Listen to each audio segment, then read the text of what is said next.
My name is Matthew Walker. I am a professor of neuroscience and psychology at the University of California, Berkeley, and I am the author of the book, Why We Sleep. What are things that we can all do tonight and in the future to start getting better sleep? Well, beyond carving out a non-negotiable 8-hour sleep opportunity, there are probably at least 5 things that we can do. The first is that we have to try and maintain regularity. And if there's one thing that you take away from this, it would be going to bed at the same time and waking up at the same time, no matter whether it's the weekday or the weekend. Even if you've had a bad night of sleep, still wake up at the same time of day and reset. The second thing is that we are a dark-deprived society in this modern era. And we need darkness in the evening to allow the release of a hormone called melatonin. And melatonin helps the healthy timing of our sleep. So try to dim down half the lights in your home in the hour before bed. Stay away from screens, especially those LED screens. They emit blue light that actually puts the brakes on melatonin. And those blue light emitting devices fool your brain into thinking that it's still daytime, even though it's nighttime and you want to get to sleep. The third key ingredient is to keep it cool. Many of us actually have a bedroom that's too warm in terms of temperature. So an optimal temperature is about 68 degrees Fahrenheit or about 18.5 degrees Celsius. And the reason is that your brain and your body need to drop their core temperature by about 2 to 3 degrees Fahrenheit to initiate good sleep. And that's the reason that you will always find it easier to fall asleep in a room that's too cold than too hot.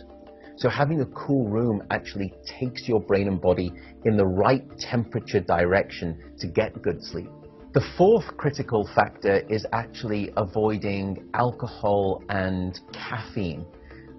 Unfortunately, this makes me deeply unpopular, but alcohol is perhaps the most misunderstood drug when it comes to sleep. People think that it helps them fall asleep.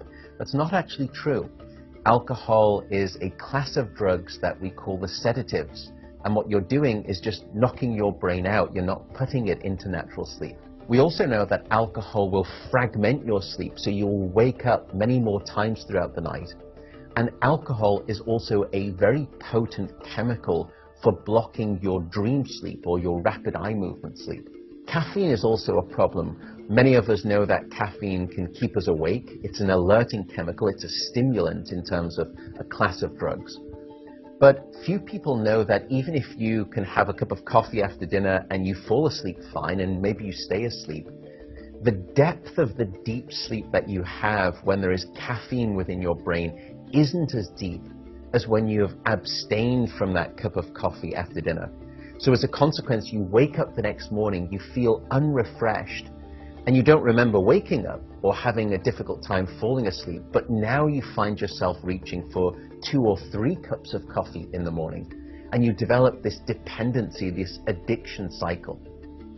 The fifth and final tip for better sleep is to not stay in bed awake. So if you haven't fallen asleep within 20 or so minutes, or you've woken up and you're finding it difficult to fall back asleep, don't stay in bed awake. The reason is that your brain very quickly starts to learn the association between your bed being about the place that you're awake rather than your bed being about sleep. So the advice is to get up, go to another room, and in dim light, just read a book. No screens, no email checking, no food. And only when you feel sleepy should you return to bed. And that way you can actually then relearn the association between your bedroom being about the place of sleep rather than being awake. I should also note that some people don't like the idea of getting up and going out to a different room if it's dark and they're warm in bed. An alternative is actually meditation. Meditation has been demonstrated in clinical trials to help people just relax the body, calm down the fight or flight branch of the nervous system that can happen when we wake up in the middle of the night and we have that Rolodex of anxiety thoughts.